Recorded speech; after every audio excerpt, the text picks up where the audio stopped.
I reached a stage Aubergine Epiphany. So in stage Coral, you realize this is happening.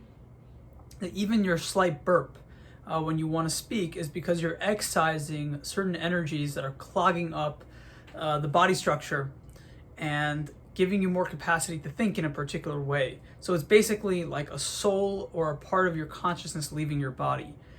Now, air has always been associated with the spirit.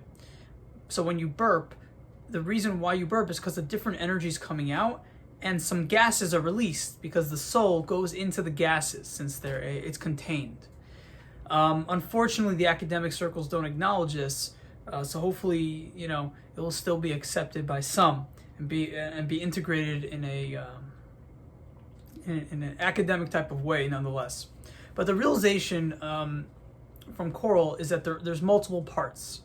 You had people who do psychedelics and they're not really ready, or they have some difficulties that involve great schisms or great disowned parts of themselves. So they have different parts that come out that are yelling and kicking and screaming and hating, and then you have parts that are loving and accepting and nourishing towards others that come out as well. And you have these extremes of love and hate. Now, the Epiphany happens in stage Turquoise and Coral that were made of different parts. This is what the stages entail. Once you comfortably get into Coral, you will realize that you're many people in one body. You don't have a definitive place. Everyone's energies are kind of going through everyone. Possessions are for sure real. That's what it is. And when you make a decision, it's with all that baggage of the entire universe getting trickled down or even directly influencing your actions. So in stage Coral, you realize that, but you don't do much with that information. So possessions have been known for centuries, but it was thrown out by stage Orange materialism. Now, in terms of stage Teal, what I find, I'm currently in stage Teal, and I find that I don't get possessed, but I acknowledge that possession's always going on. So there's an acknowledgement there's always possession going on, but there's a more stabilized framework because you care about structure. You care about some kind of way that people can perceive you as something so that you can be a part of one collective body.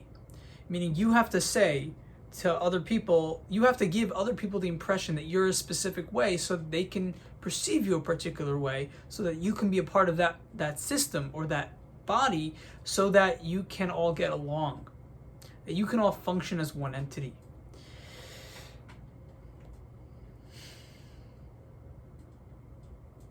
Now, those functions are that way of functioning is causing you not to get possessed anymore. But it's not that you're getting possessed, it's just a much more moderated version.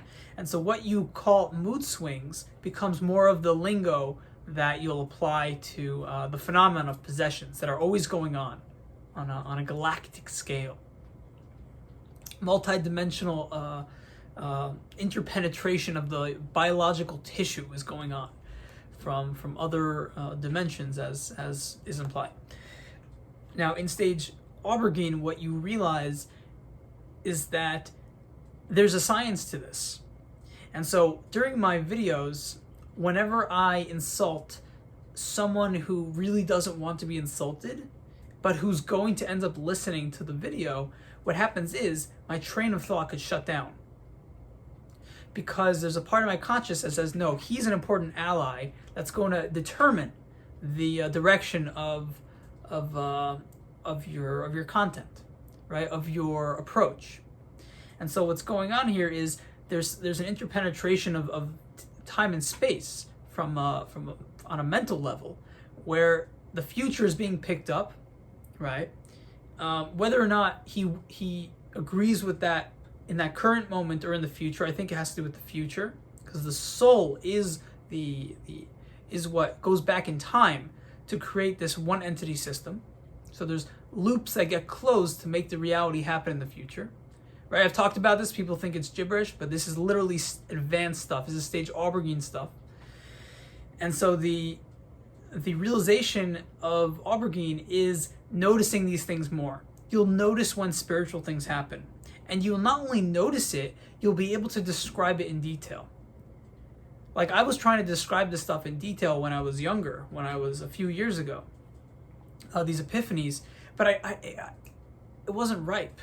But now, once you start activating higher and higher tiers, you start being able to fluently describe these things.